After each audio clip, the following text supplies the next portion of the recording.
recording? Oh, yeah. There it is. Hey. What do I need those on for? I don't need those on. You don't need that. No, I don't need that shit. What's up, Raider Nation? Your buddy Murf back once again for what we trust will be a fantastic episode of Raiders Fan Radio. This is the RFR Rundown. This is where my best friend and yours, Swag Jeff, this is where we run down the Raiders news and stories of the week.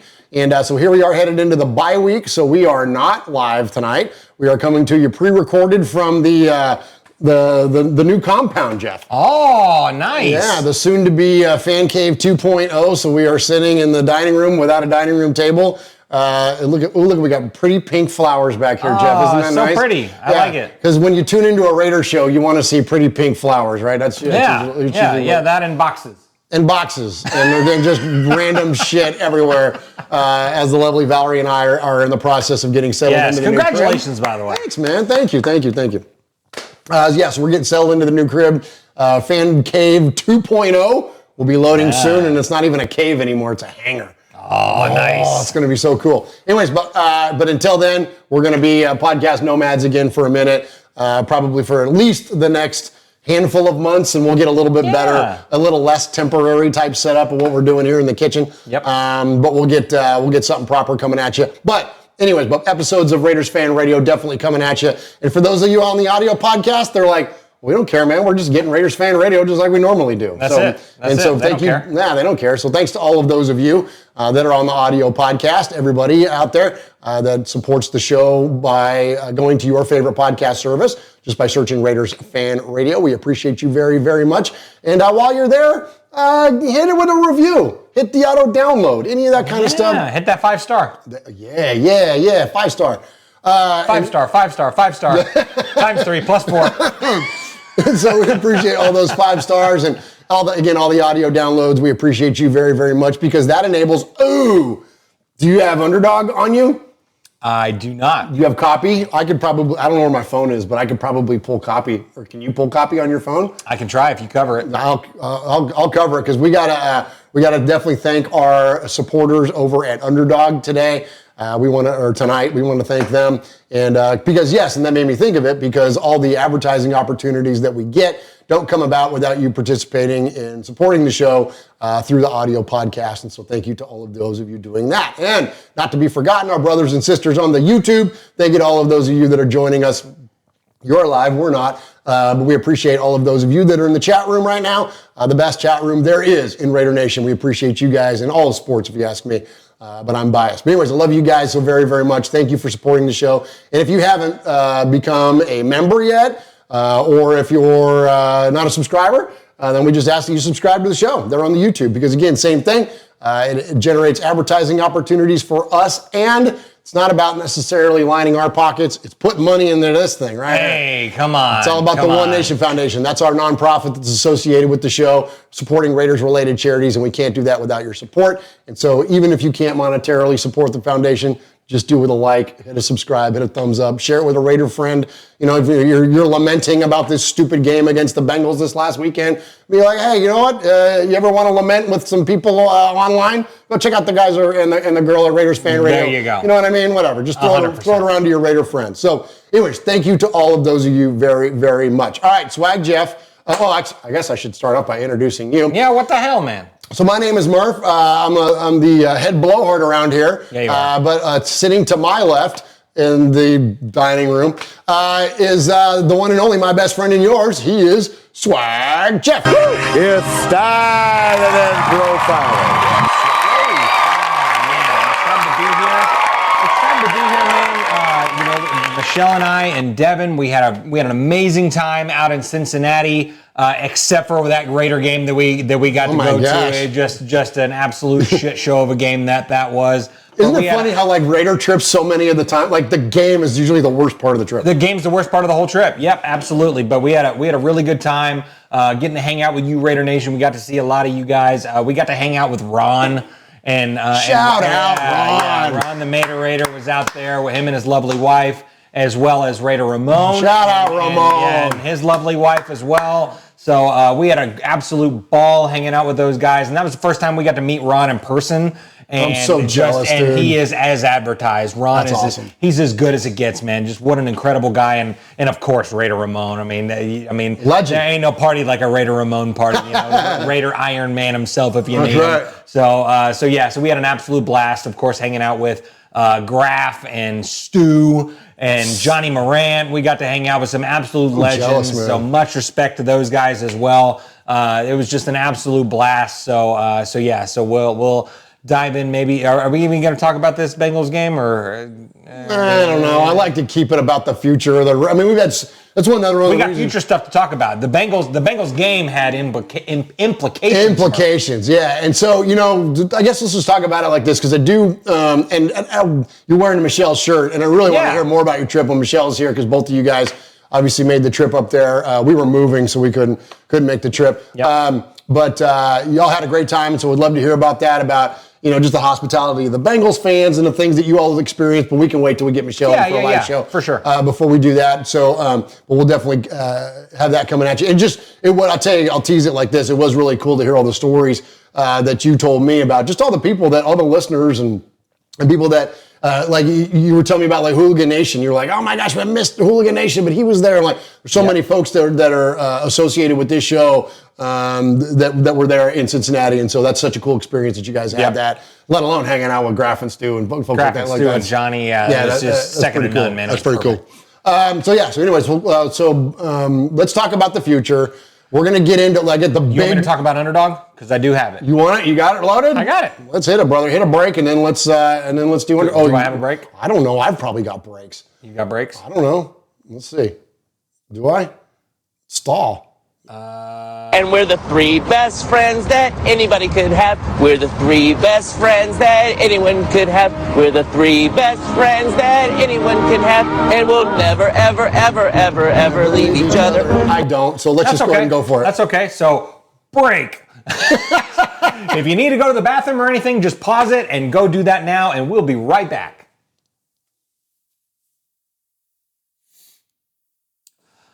All right, Raider Nation, we have an incredible message coming to you today from our good friends at Underdog Fantasy. So Underdog Fantasy is the place to play if you're a sports fan looking to win money while watching sports. With over 5 million happy players and over $2 billion won, Underdog makes it fun and easy to cash in on all your favorite athletes' performances.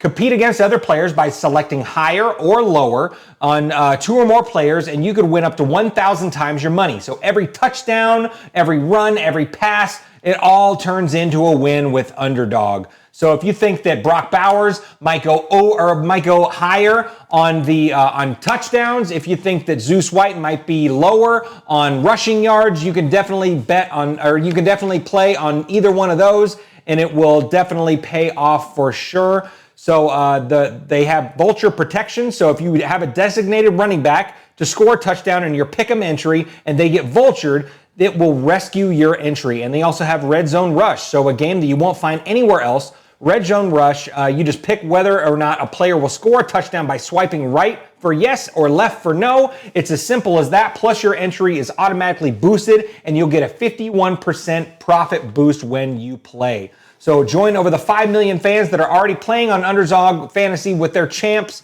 You can win money entries with your favorite players. You can win 1,000 times your money by just choosing higher or lower on your player stats like passing yards, interceptions, touchdowns, and so much more. So you play Underdog Fantasy a lot, Murph. I do, and I love to play the higher on yards. That's typically my favorite one to go. That's your go-to. That's my go-to, and so I look for quarterbacks like Joe Burrow.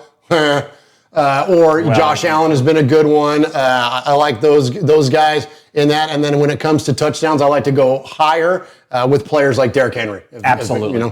Absolutely, for sure. So you can do profit boost where you pump your winnings with just a tap when you apply the boost for your eligible entries. They also have, it's basically a sure thing. They have free picks.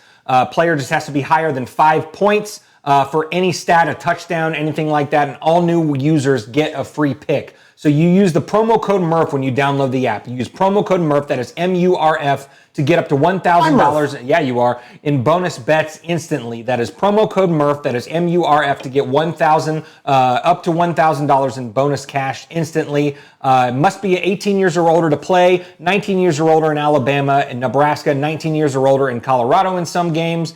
21 or over in Massachusetts and Arizona, and present in a state where Underdog Fantasy operates. Terms apply. Void in Colorado.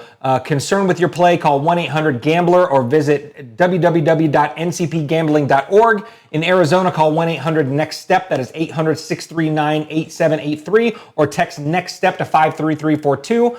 And in New York, call the 24/7 Hope line. That is 1-877-8-HOPE-NY, or text HOPE-NY to 467-369. Much respect. We can't thank our friends over at Underdog Fantasy enough. And if you want to play, it's guaranteed money.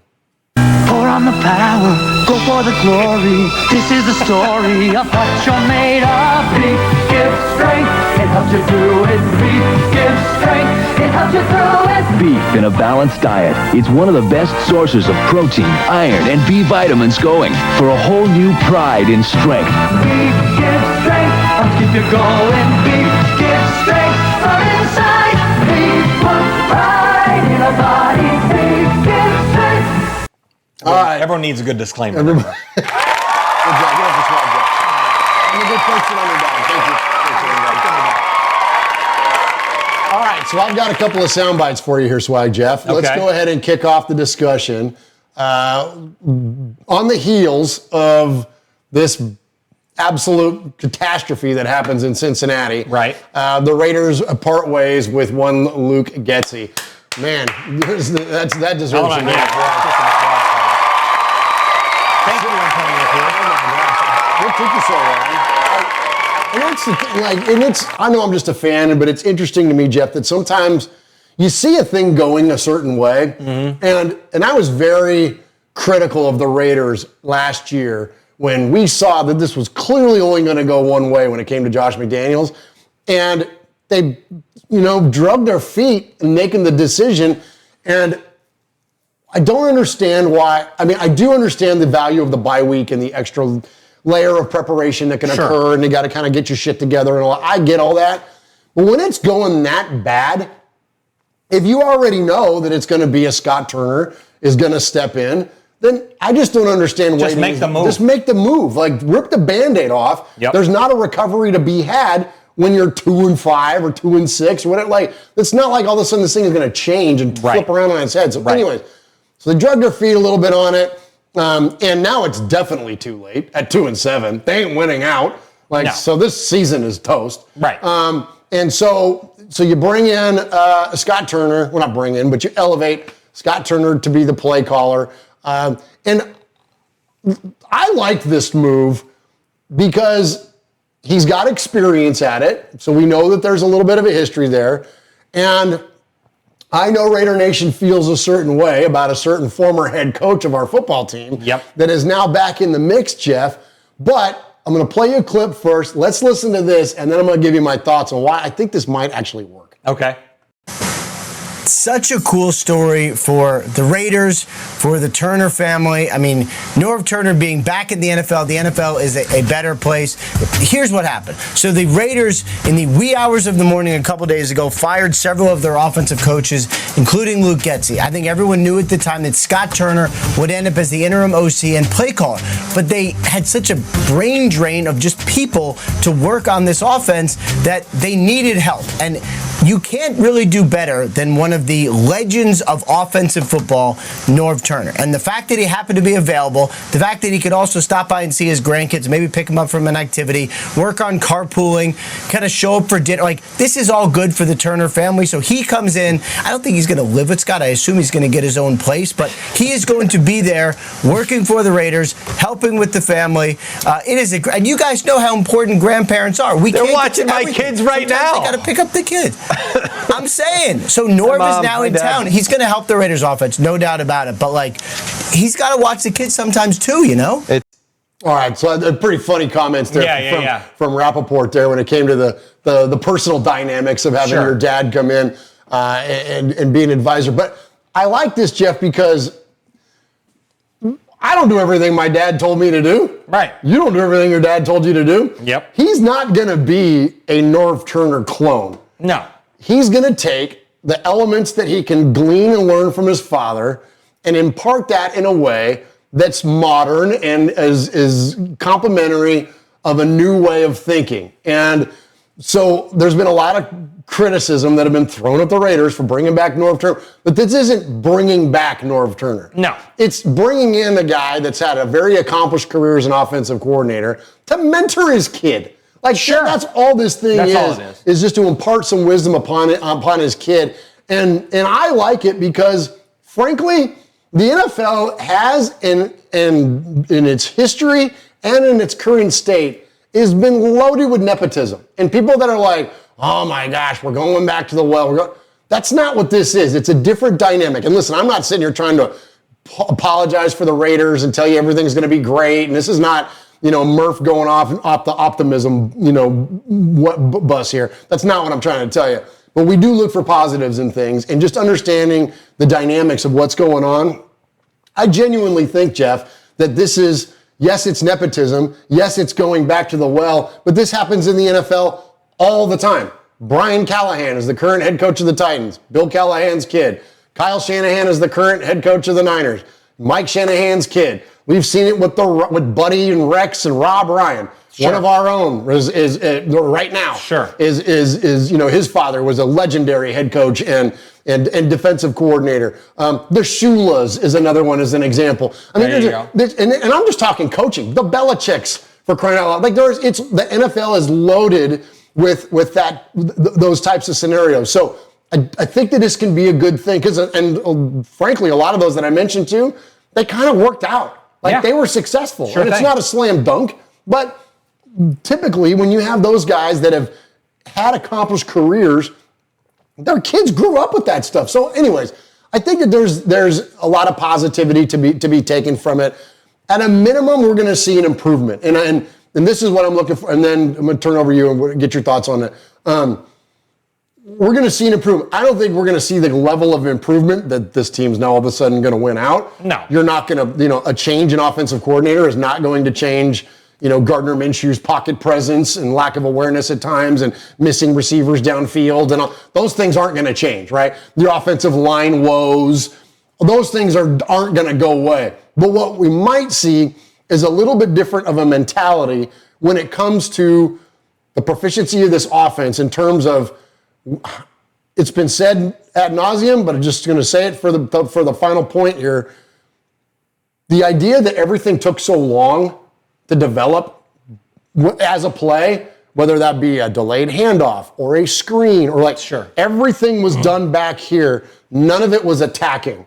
I have a feeling we're going to see at a minimum an offense that will be willing to attack more. Absolutely. To attack the line of scrimmage, either in the run game or passing the ball downfield. And this whole idea of let's sit back, let's watch it develop, and then take advantage of what the defense is giving to it. Well, if you can't hold up the blocks on the offensive line, your running backs aren't good decision maker. This is where I get such a problem with coaches, Jeff. It's your theory is great, but if you don't have the players to execute it, then develop something that can take advantage of what they are good at. Zamir White. You know what I mean? Or whatever. You pick the player, but and so I think that at a minimum, Norv and Scott will look at what we've got, okay?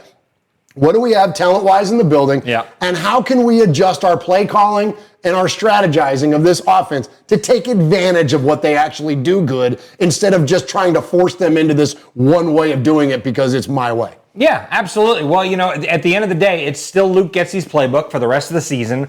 So, so I'm really hoping that Scott Turner and Norv as well, I hope that they can pick plays from the first series of every game and have that kind of be our game plan going forward. And I'm only just a little bit kidding, because I feel like the first drive, and we saw it again in Cincinnati, the first drive was just picture perfect textbook Luke Getsy first drive.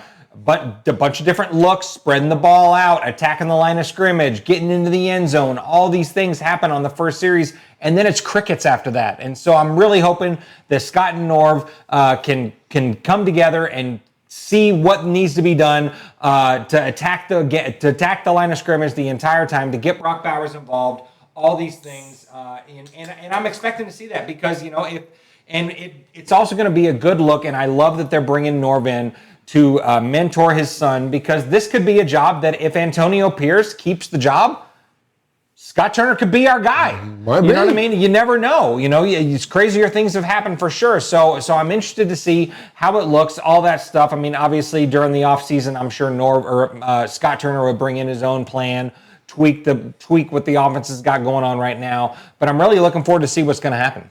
Yeah, man, it's going to be interesting. Like I said, I think we're definitely going to see an improvement in efficiency, an improvement of strategy, just like the calculated nature of it. The idea of second and long, and we're running delayed handoffs and all those kind, you know what I mean? All the goofy things that we were doing, or 3rd and 1 and we're pitching the ball out, or running a bubble screen. It's just line up under center and turn around and give it to the guy and just pound it up there and get a yard, or God forbid you sneak one once in a while. Exactly. You know what I mean? Do things that attack the line of scrimmage, not play from behind it. You drove me nuts, Jeff. So who's gonna be the quarterback?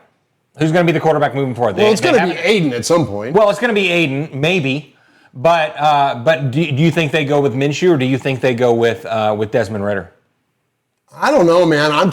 You guys think I'm batshit crazy, but I think Carter Bradley's going to be in the mix at some point. Okay. He's been around. He's been there in camp from day one. They activated him, which is the first step to getting him on the field. They activated him for last week. Desmond Ridder got his face caved in, for crying out loud, in that game. That poor guy. You know what I mean? I don't think that was his fault. Well, but he also some of those passes, dude. Yikes, bro. That pass that he threw to Brock Bowers, I loved that pass. Well, sure, that was a pass. Okay. You know what I mean? And then you look at and I know Thayer Munford he had a day out there, and that cost Desmond Ridder. I mean, you know what I mean? So so I get it, man, that there are, that when you don't have any time to listen, it doesn't matter who you put back there when you've got no time. But I don't know, man. And maybe it's just a fan in me, where maybe it's okay, I've seen enough Gardner. I'm done with the Minshew show, the Min show. I'm kind of over that. And so, I guess maybe you go with Ridder. I mean, you got plenty of runway here to get him prepped, but, so maybe a Ridder, Bradley 1-2 or something. I mean, you're paying Gardner a pretty decent amount of money, so I can't imagine they're just going to flat out bench that guy. But again, I go back to the idea, if you're doing things because they cost you money, it's kind of like doing something, in your workplace, you're doing that because I need to make so-and-so happy. Well, is making so-and-so happy, is that good for the company and the job? And why are we doing it? You know what I mean? We don't do things in the workplace to make people happy. We do it because it's effective usage of our time. And, you know what I'm saying? So I don't know. So do you start or have Gardner in the mix just because you paid him? It's kind of I'll give you a better analogy. We talked about this with Will the first time we ever met Will. He was talking about how it got frustrating for him as an undrafted free agent that he could outperform certain players, or at least at a minimum perform at the same level of other players, one being a particular middle linebacker for the Raiders at the time. You guys can figure out who it is. And Will outplayed him. He had more tackles than the guy did. He had more effective plays at the line of scrimmage, stopping the run, was wearing the green dot. He was calling the shots. And that player that was injured, when that guy came off an injury, they put Will ultimately that year, he finished out that year, but then he didn't come back to the team. Right. But then the point being, though, is that guy got a fat contract from another team, and here's Will back in the free agent pool again, and it was all because that guy was a higher draft pick. Remember? Because that guy was a number 2 overall, or number 2 second round player. Yeah. Yep. So so Will was in the NFL, it's unfortunate, but a team's investment will a lot of times dictate their decision making. And I thought that, it doesn't matter. It's does it matter that Max Crosby was drafted in the 4th round? You think anybody in the league gives a shit that he was drafted in the 4th round? Right. Okay, if Max Crosby stopped being Max Crosby, he's not going to get a $98 million contract. You know what I'm saying? And so it's the ultimate meritocracy. And so when there are certain investments made in players in terms of time, because their draft position or because their contract, I don't give a shit. As a fan, I could care less If you're paying that guy $12 million a year or $120,000 a year, it don't freaking matter to me. Is he turning the ball over? Is he converting on third down? Or is he not turning the ball over? Is he converting on third down? Is he scoring in the red zone? Is he extending drives, right? You know what I mean? Like that's 100%. All I care about. I can give a shit. I don't care if it's Carter Bradley, the undrafted free agent, or if it's Desmond Ridder, the former, what round was he picked by the Falcons? Like a second or third. There you go. Or if it's, Gardner Minshew, who you've got $12 million a year invested in. Right. I don't care. Right. And I would be willing to venture to bet, Jeff, that nobody else in our listening audience gives a shit either. So if Gardner is and this is my long ass way, which is, what I do, because I'm a blowhard. Yeah. Well, yeah. If Gardner Minshew is in the mix because of the investment, then he's in it for the wrong reason. Right. Then he's not in the mix for the right reason. Right. You know what I mean? So, totally agree. So to answer your question, I got a thing for Carter Bradley just because. Don't hit me with that. Don't tell us about your life. I want to see I just want to see him play. When I said it on the show back when we were in Fan Cave 1.2, said on the show, when you watch Carter Bradley's film, it's not dissimilar to Derek. He doesn't have quite the big arm Derek has, but he's a little more decisive than Derek is in terms of delivering the football. Sure. He doesn't have quite the athleticism that Derek did, but he still has a pretty solid pocket presence. I know he played at South Alabama, whatever. Save me that shit, man. It's group of five is ball is ball. Ball is ball, man. So I think the kid should get a shot. It's because, and here's why. I'll say it and I'll wrap it up with this and then turn it back over to you for something, whatever you want to talk about. You've about said it all, pal.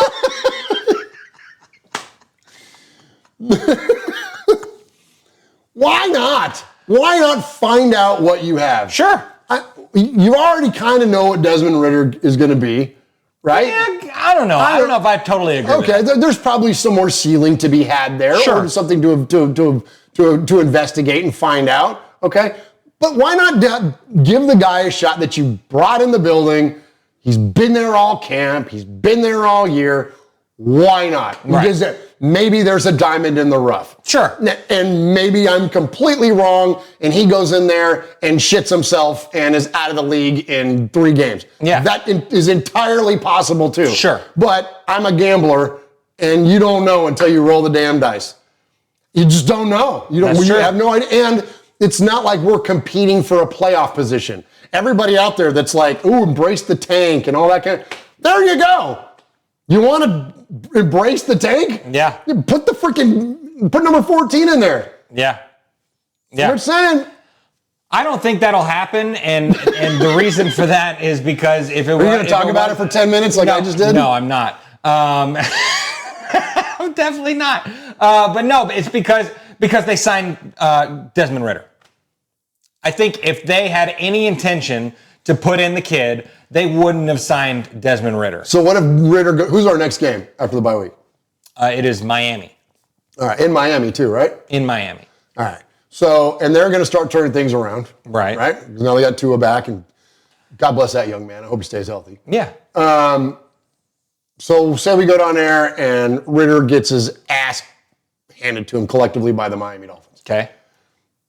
Week after, are we still invested in Desmond Ridder? After 2 weeks, an extra week to plan, learn the playbook, right? I'm not trying to speak this over him. Maybe he goes in there and balls out. And if he goes in there and balls out, well, then this question is answered and it's over. Well, but if we have the same outcome in Miami that we just did in Cincinnati. Yeah.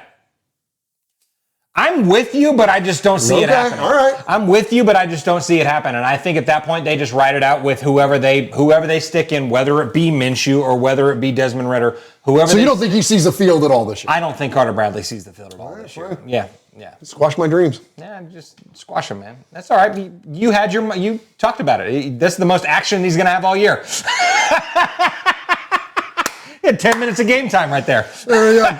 Carter Bradley season up here at Raiders Fan Radio. And pass it along. Oh, my God.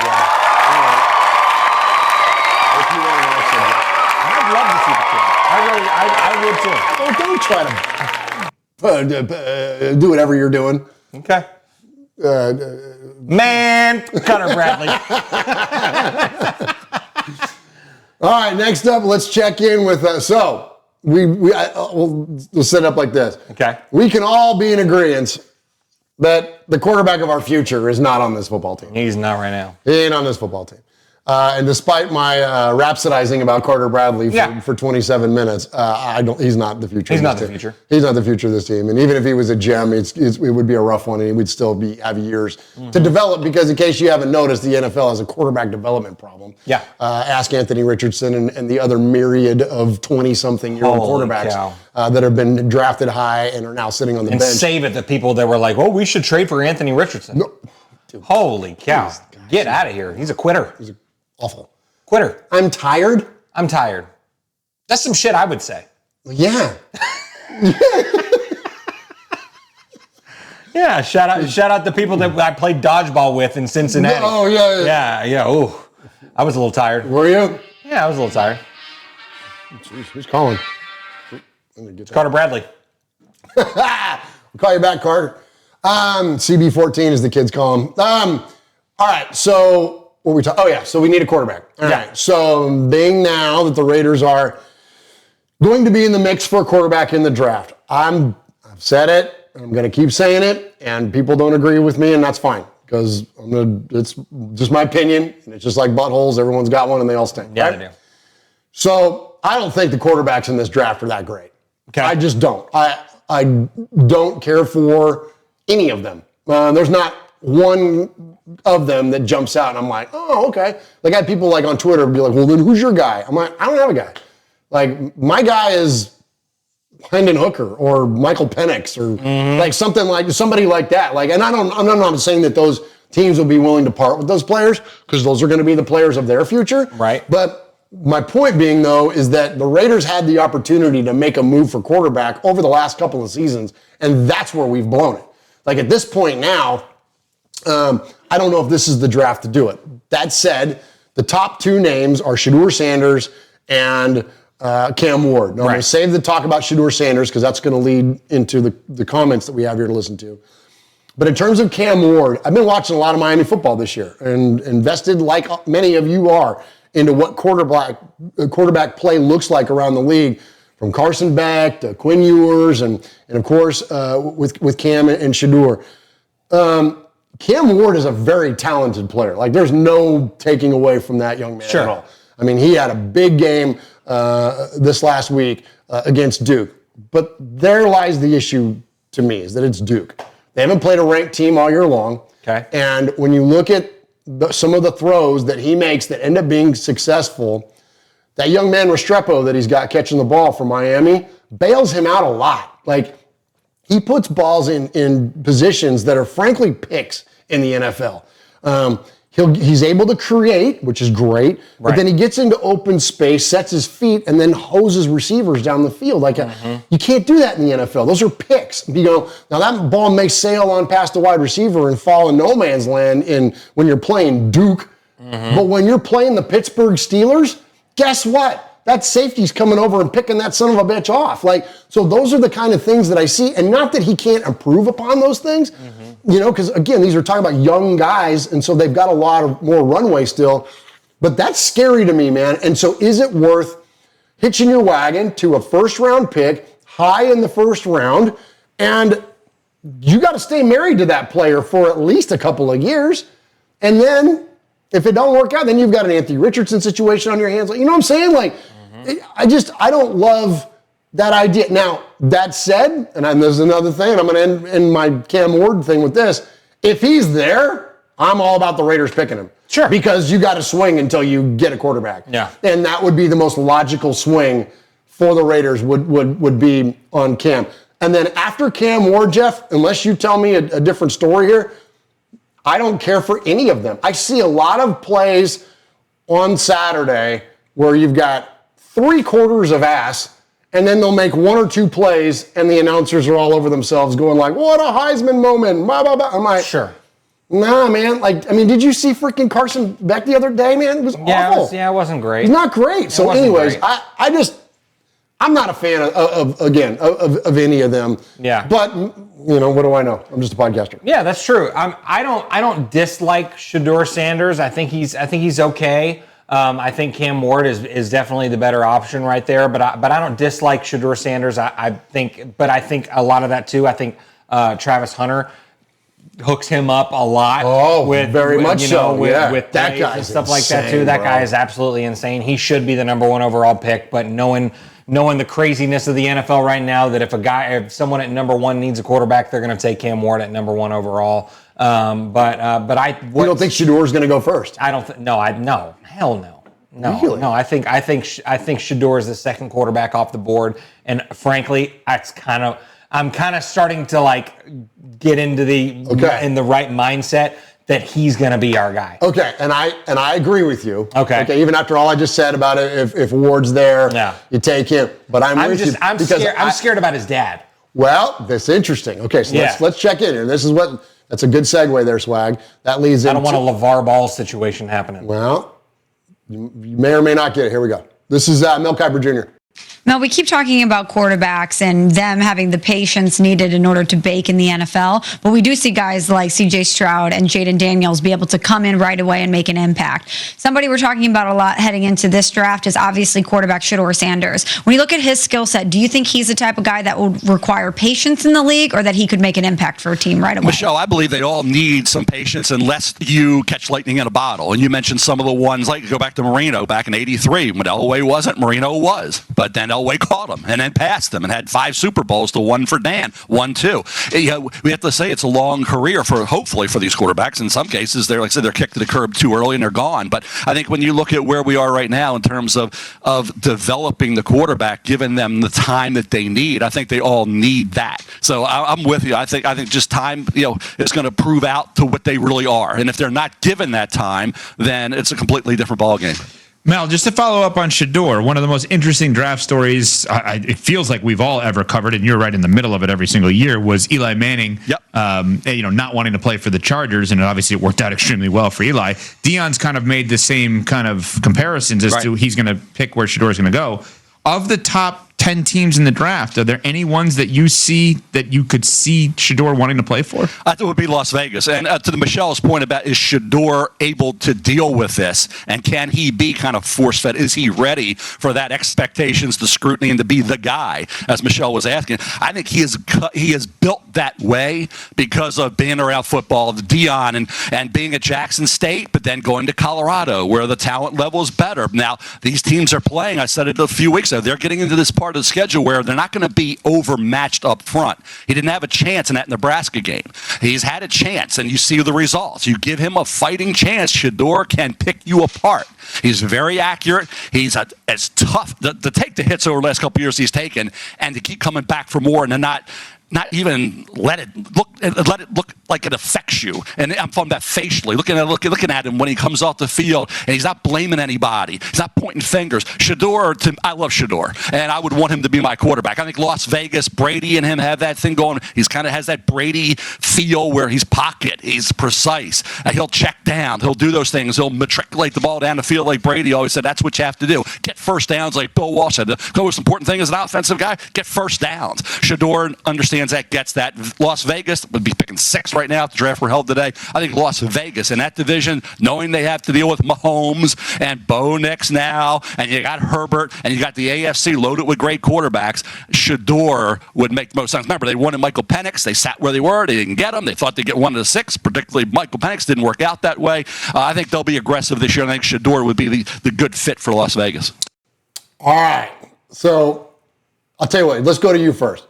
Give me your thoughts first, because I know how I am, and I'll ramble, and I don't want to take your thunder. Yeah, no. I mean, I don't have a ton to say on that. I mean, I think that was very well said. I really think that Shaduer is going to be our guy, and I've kind of leaned into that idea. And I think he has his moments, and I feel more than the way I feel about him as a player, I see the writing on the wall. I see the writing on the wall that he's got this relationship with Mark Davis now. He's got this relationship with Tom Brady now, and all this stuff. And yes, I mean, and Las Vegas is right down the road from Colorado. You know what I mean? Like, it's, geographically it's close. So hopefully that doesn't mean that Deion Sanders is going to try to get too much in the mix. Oh, I don't think Deion. Well, go ahead. No, go. I don't think Deion's going to be sticking around Colorado after. You think he's going to come want to coach with the Raiders? Be the quarterback coach? I think that he is too invested in a positive way. Yeah. And not only his son, but a lot of his players. And that's been the hallmark of Dion. And that, like, I didn't like Dion at all as a player. I couldn't stand him as a player because I don't like the Cowboys. I don't like the Niners. Don't really love the Falcons. Like, I didn't love any of Dion as a player. I loved him when he went to the NFL Network. When he used to be on NFL Network with Rich Eisen and all that kind of stuff. And I love Deion Sanders. And we saw a personality in him that was kind of endearing. I kind of like the guy. Like, he's at his age now and as an older man, like, yes, he's still flamboyant. And yes, he's still got, that energy, the prime, all that kind of stuff around him. But he really is like, he's an incredibly God-fearing man. He's all about accountability. He's all about accountability. He's all about doing things the right way and working hard and like representing, whether it's your brand or your team or like representing in the most positive of ways. Like, taking pride in what you're doing. And I think that ultimately, because it all comes down to being your absolute best. Like, he used to tell Rich Eisen all the time when Rich would give him a bad time about the way that he was all picky about, his uniforms or even on the show, like his suits and whatever. And he'd say, and he's famous for this, if you look good, you feel good. And if you feel good, you play good. And that's like, and that sentiment, like, that is not, which I think Shaduer gets unfortunately criticized by a lot of media or even fans of this being like this braggart and all the watch thing and like all that kind of stuff. That's not his character. That's not who he is. He's exactly what Mel Kiper just described. Right. You know what I mean? And so, flashy and flamboyant and bigger than life and all that, that doesn't bother me a bit. That's Raider shit. I like that kind of stuff. Now, back it up on the field. Right. But you know what I mean? But I think that Dion would demand that, as he has for many of his players, but he would demand that of his kid. Like, you don't get to just come in and rely on your athleticism and think that the NFL is just going to come to you. Right. He's got enough wisdom to be able to impart that upon his kid to be like, no, man, you got to bust your ass for this. Yeah. It's not just going to happen for you. Yeah. That said, he's going to want him to be in a place where he's going to be able to get attention, which is, again, nothing wrong with that. Yeah. Where better, too, than the greatest party city in the world in Las Vegas. Yep. And then also, with those connections that you mentioned, with Tom Brady, with Mark Davis, with that, and then there's going to be the ability for him to pull this franchise in a direction that he could be directly responsible for the improvement of the Las Vegas Raiders. That makes your kid look real good. Absolutely. Right? Shaduer will want that. He'll be willing to take on that type. This isn't as much to me as like he brought up the whole Eli Manning thing there because Eli didn't want to go to the Chargers, right? And so he held back and they ended up making the trade so he could go to the Giants and all that kind of stuff. That's not what this is.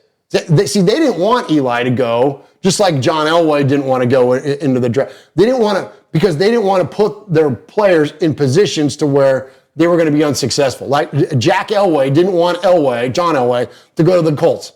Because he's like, the Colts, my kid will go there to die. Like, it will be that's not the mentality here. Mm-mm. The mentality is the Raiders are not good. We're a 2-win football team. And these guys, Dion, and I say these guys because it's collective, because it's not just daddy calling the shots here. Right. But Shaduer and Dion will strategize a way to try to get to Las Vegas as a way to elevate this franchise.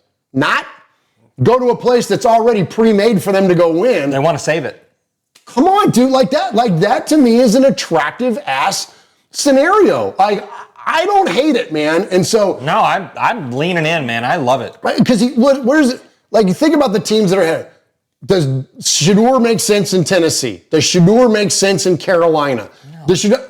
I don't think so, man. It's the Raiders are going to be the play, and so it's prime, man. It's prime time. And will he strategize a way to get his kid to Vegas? Are the Raiders strategizing a way to get him to Vegas? Well, maybe. Maybe. You know what I mean? And like, I just think that think of it like this, okay? Well, I'll wrap it up with this, and we want to get to a couple of calls. You good on time for a little bit longer? For a few minutes, 50 more minutes. So you've got this now presence. We don't know what function yet, but we now have this presence of Tom Brady within this organization, right? It's huge. And now you couple that with the presence of a Deion Sanders and the presence of a Shaduer Sanders. Guess what that makes the Raiders? Relevant. relevant, attractive. It makes us attractive. It makes us relevant. It's going to make us not only attractive to free agents, but just to a fan base. You know, one of the big challenges we have with this fan base is this split stadium shit that we're dealing with. Right. You think that's going to happen on Shaduer Sanders that's gonna bring Raider fans. A starting quarterback? You think season ticket holders are not going to want to come see that shit? 100%. That's what I'm saying, man. I think that there's a lot of positivity around it. And at first glance, my very first reaction to this weeks and weeks and weeks ago, I was like, oh no, it's going to be another Eli thing or another Elway thing. I was like, oh man, that's not what we want. We don't want to have to deal with that. That's not what this is. Right. This scenario is much different than those other two, and I'm here for it, dude. I'm here for it. Yep, absolutely. How about more of them and more of us and less of them? Yeah. No, more of them and less of us. More of them and less of us. Yeah. Well, if you'd quit talking so much. Oh my gosh, sorry. All right, fading, looking. He's under the gun. He's back. He throws. It's gone. He got it. That was awesome, dude. All right, Raider Nation, welcome to the Sea of Fans mailbag, where more of you and less of us is a good thing. So you can reach out to us a multitude of ways. You can do that via email. You can go to SHOW, that is SHOW at RaidersFanRadio.com, or you can also call us and leave a message. And if you call and leave a message 3 times or email an indefinite amount of times, you could become a made man or a made maiden here at Raiders Fan Radio. And that phone number is 909-345-3346, or as Murf would say, 909-345-3346. And so we start with emails normally during a regular show. Michelle is not here. We don't have the emails, but we do have a few calls. So Murf, who do we have tonight, pal? First off, let's check in with our buddy down in Mexico City. He is our correspondent down there, and let's check in with Ernesto. Hi, guys. Your trusted correspondent for Mexico City. I'm halfway through the last episode, and I see that you had an unsupervised talk about tacos, and that can't happen. Listen, Jeff, if you renounce night of tacos right after you finish drinking, and you prefer a slice of pizza, you're renouncing also the next morning tacos, man. When you're hungover as shit and you need to get up, and that's a thing that pizza can't offer. Come on. We have morning tacos for the hangover exclusively, not only tacos after drinks, and we have the best of those.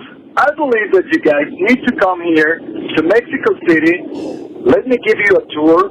I'm certified. I'm what French people call a taconocero. So that offer still stands, and I hope this does not happen again. And I have to give props to Michelle because she immediately said that she would renounce pizza over tacos. A great applause for her. I believe Murf did that also. The only weak link in this chain is Swag Jeff. Fix it, please. Let's see how the Raiders do against the Bengals. I don't have any hope. I hope we lose for the draft, and we can pick up a good QB.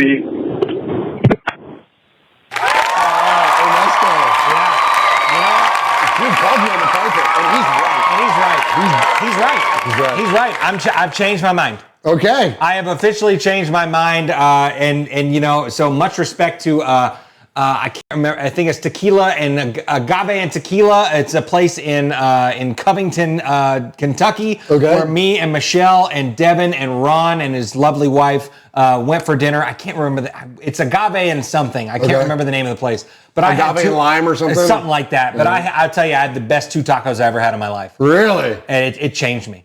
Oh, it changed me. Okay, it changed me. Not that I haven't had a good taco in my life, because I've had plenty of good tacos in my life. Hey, but I'll tell you, they were called Epic Tacos, and so I don't know if you're familiar with you don't eat Taco Bell, do you? You mean you used to, yeah. Okay. Well, they have cheesy gordita crunches, so it's the soft outside with the cheese in the middle, and then the crunchy taco on the inside with the fixings and stuff in there. Well, it was like an Epic Taco was like that, but it had like corn salsa and carnitas. See, I don't like corn salsa. Let me have my moment here, Murph. I love the. Look, it's not about you, Murph. It's not all about you, pal. And these tacos were incredible. Oh, that's cool. They were so freaking good, man. So no, it changed me. Okay. Yeah, and I had plenty of pizza on this trip too. Well, yeah, you I did. had plenty. Yeah, man. I had plenty of that as well. But those tacos, it rocked my world. And he's right. Although cold pizza out of the fridge. Listen, I'm not going to hate on cold pizza out of the Heck fridge. no. That is fire. But cold pizza out of the fridge the next day is heavy. See, and by the way, we're starting the Tacos and Pizza podcast, T's and P's out there, if you all are wondering what we're talking about here. It can be heavy, but tacos the next day, bro, it slaps. It hits different. That hits different, as the kids say. So shout out Ernesto. Yeah. Totally agree with you, brother. And listen, I would love to come to Mexico City and take you up on your offer to catch a tour and hang out. And maybe, you know what, like the next time the Raiders play in Mexico City, we probably ought to try to need to go. We need to make that happen. Need to go. Good stuff there from our buddy Ernesto. Thank you, brother. Appreciate you very much. All right, next up, let's go to, I don't have any of the names here, y'all. So looks like Donovan. Is that Donovan? I think so. All right, let's check in with Donovan. What's going on, man? Sure is. It's Donovan, man. Hey, Donovan. You know where we at, Raider Nation? You know where we at, man? It's sad, man. It's sad. Indeed. It's like nobody's mad. It's like some of us are laughing. It's so sad that we laughing about it. I never, like, what? There's no need to say, he's trash, fire this dude. It's sad. It is sad, man. I'm not trying to make people feel bad because we laughing about it. You have to laugh about this, but it's sad where we at, man. This is crazy. Hey, look, man. The people that want to tank, y'all know we got 2 months of this left. Are you really ready to watch 2 more months of this? Are you really ready, man? Man and women. Ladies and gentlemen, are y'all really ready for this, man? Get him. It's sad, man. The constructive criticism on the opening drive, why not keep calling those plays, man? Why not keep doing it? I mean, I understand people get paid to do this, man, but it's like, why not just keep doing what works, man? Not just the offense, it ain't the defense, special teams, the staff, the organization. It is sad what's going on right now, man. Just want to let y'all know, man, for all y'all saying, for all you Raiders fans, let's tank. I hope y'all happy, man. I really hope it brings joy to you when you see what we watching, man. This is, if we trash, we trash. They don't understand. Those people that want to tank, y'all don't know about them 2-14, 3-13, 4-12. Y'all don't know, man. Just win one, baby. Start 0-10. Just win one. Just give me one, man. It is sad, man. Fiery. I'll be laughing about it, man. All right? Oh, let's get Shaduer. Let's get Cam Ward. I hope we get him, man. I hope we get somebody, because what if we... Hey, look, man. We still got 2 more months, man. All right? I ain't going nowhere, man. I still got my shield on, man. But for you Raiders fans, yeah, I hope you happy, man. This is what you want. So you better sit through it, man. You better sit through it. All right? Hey, look, man. I love the squad, man. I love y'all, man. I ain't going nowhere, man. It's just like, man, this is sad, man. All right, though. How do you change all this? Just win, baby.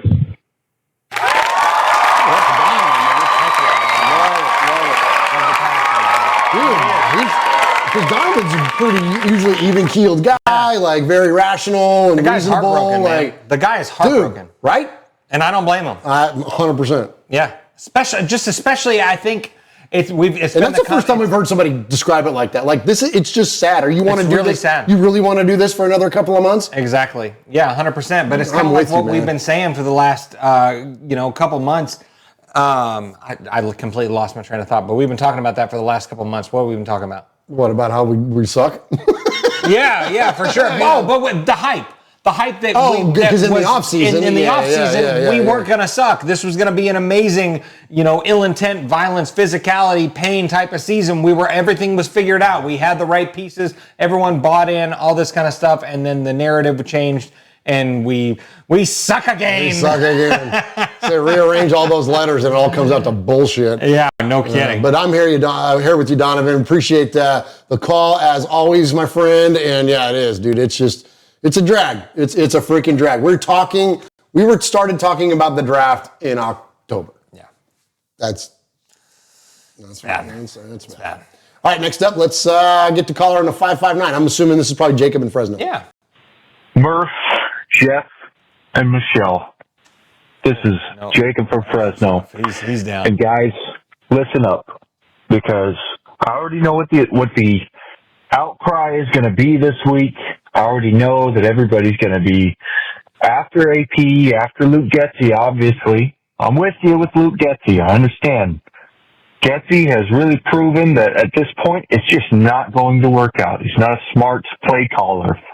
I'm not going to talk about that too much because I want to talk about what I called to talk about. It's Sunday night.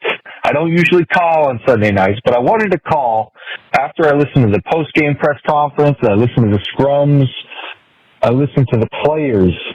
I watched the game, and I watched it really closely this week. You don't want to see your team lose. You don't want to pay attention. You don't want to get invested. But I was invested today, and I knew we were going to lose the whole game. I'm like, yeah, we're not going to win this game. I was right.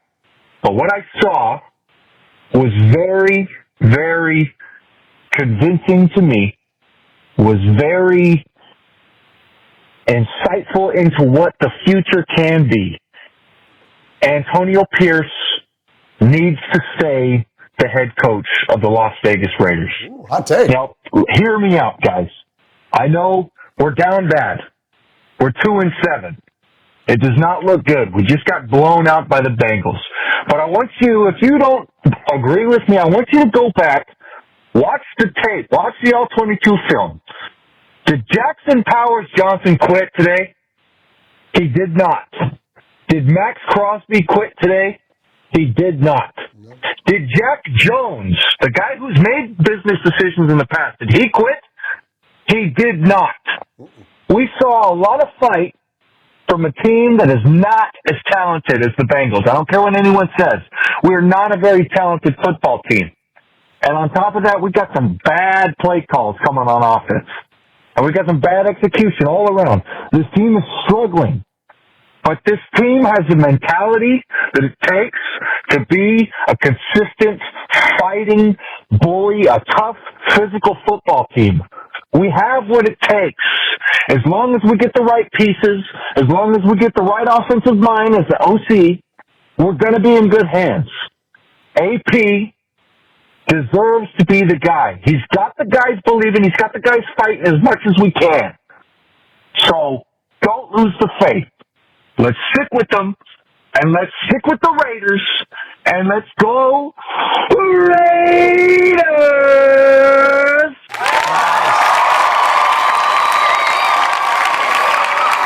He kind of brought it around there at the end. Started off a little somber, man. Jacob was all about getting into business there right off the get-go, Jeff. The only thing I would push back a little bit on in that, and I don't disagree with him, that the guys are still fighting and you still got guys that are still scrapping and want to be their best for this football team.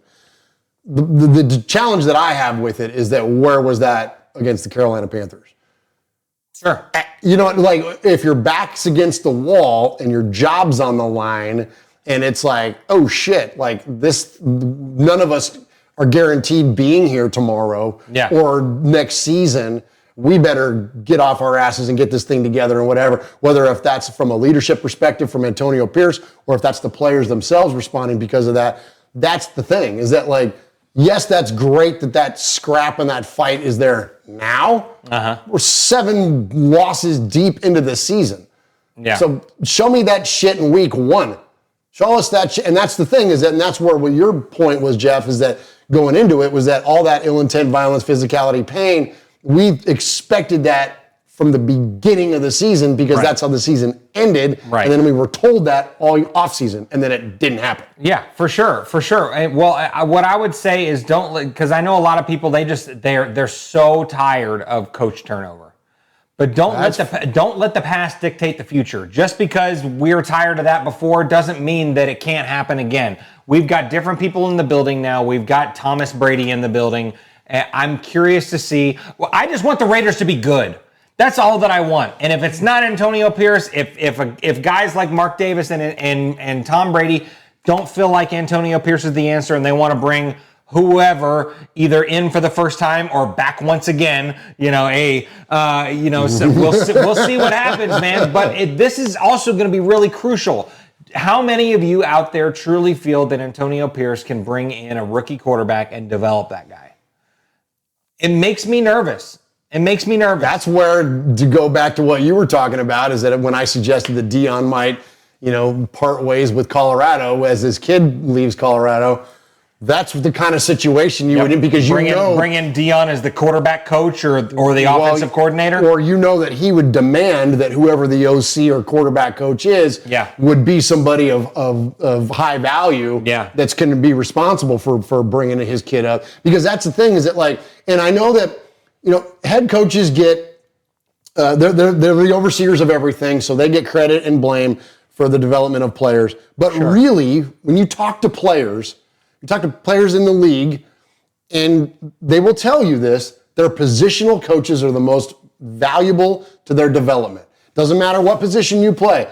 It's not your head coach. It's not your offensive coordinator. Okay. There's a reason Rich Scangarello or whatever got fired. It's because he was a shit quarterback coach, right? Like when we talked to our buddy Pete Koch, and he talks about the importance when his defensive line coach wasn't the same one that Howie had when Howie came in, and you look at the development and the trajectory of their careers, it had a big impact. And he will tell you, when I didn't have that coach behind me, it affected my ability to develop as a pass rusher. Yeah. And that's not Pete making an excuse for his career or anything like that, but it's a true point that when you look at these developmental players, that it's their position coach. And so I think that is that why a guy like Devontae Adams thought so highly of Luke Getzey? 100%, yes. Because he was a positional coach, and so he's like, oh yeah, he's the guy, he does great. Well, bingo. A guy like Devontae Adams did not have Luke Getzey as the offensive coordinator. Exactly. Exactly. Yeah, absolutely. You got a good ask point, Compton. We'll listen about Rich Bisaccia. Yeah.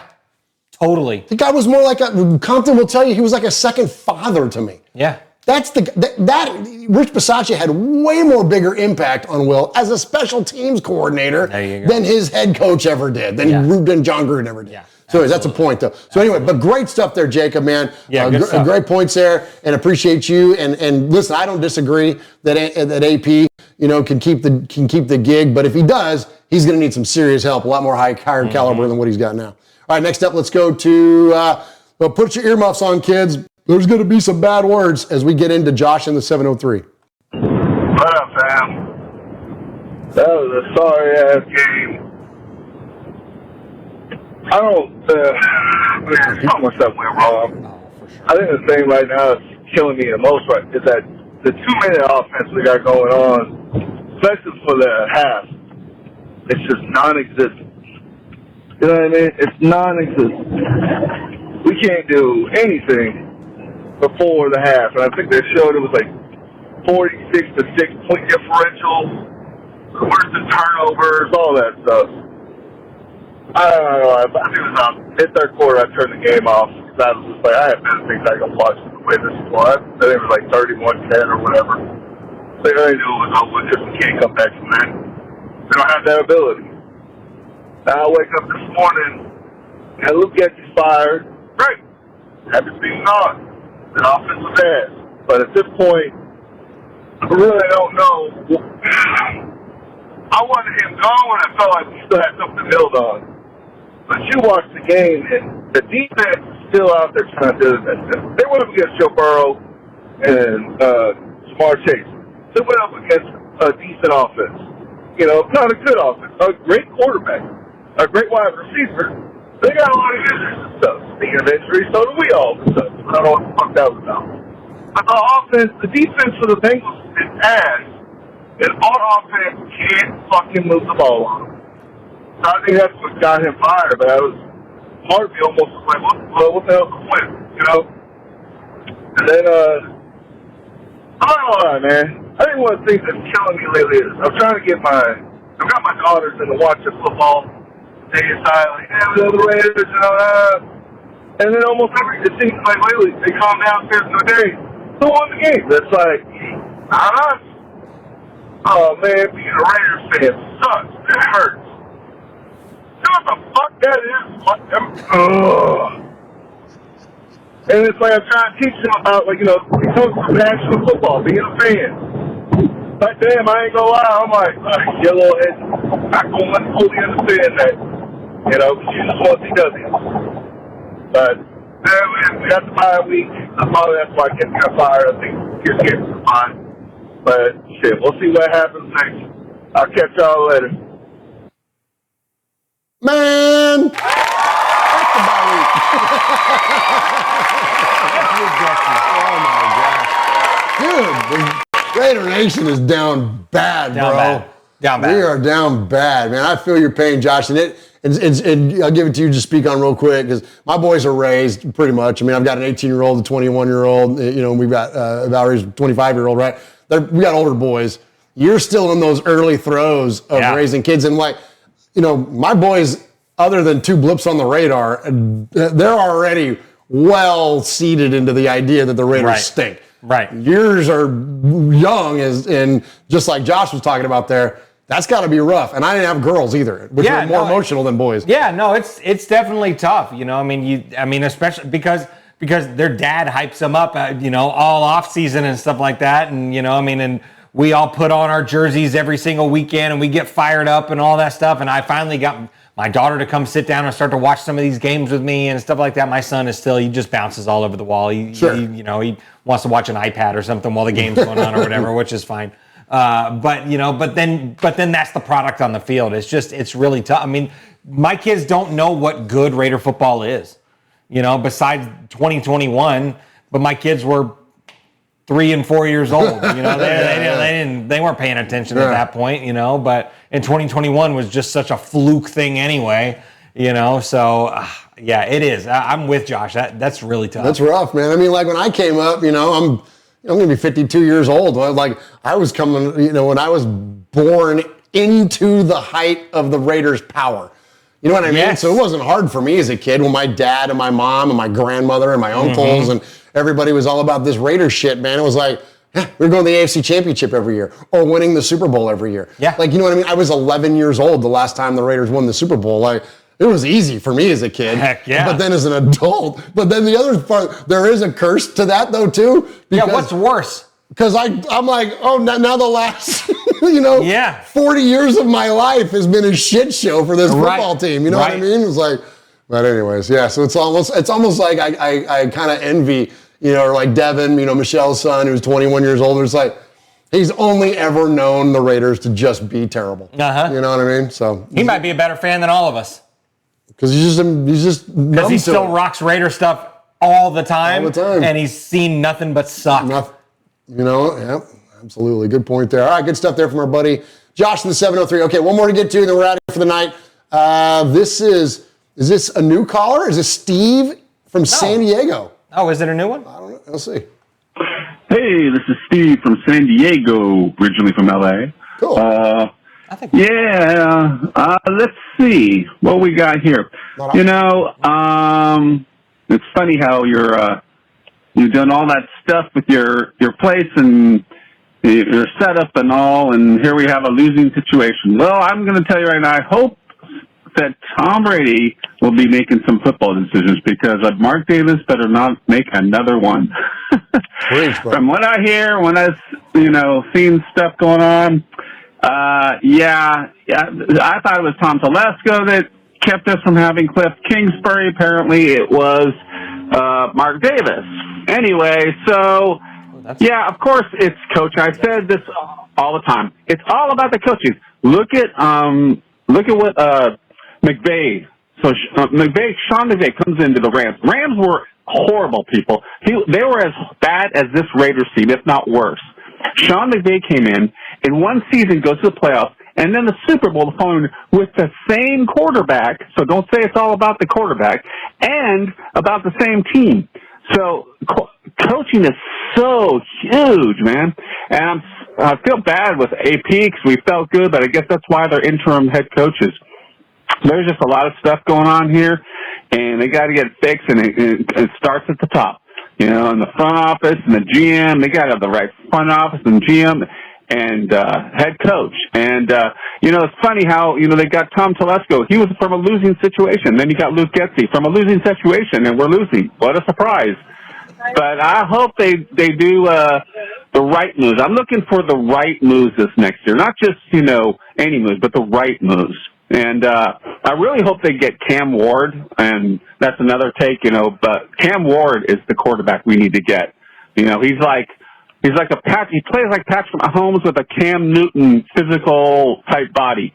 And I really like him. I think he would be the guy to get, not the hype guy in Shaduer. But either way, also there's a guy that's really good, Raider D podcast. He has some insider guys that have really good information, and he's just trying to give you guys the truth. I would say there's a 2-hour one with a couple of weeks ago. It shows Devontae Adams on the front and says insider report. That was the most revealing one that I've heard to hear about a lot of the stuff that was going on. Anyway, well, hopefully the right decisions will be made and we'll move forward and something good will happen. But guys are doing great. I'm out.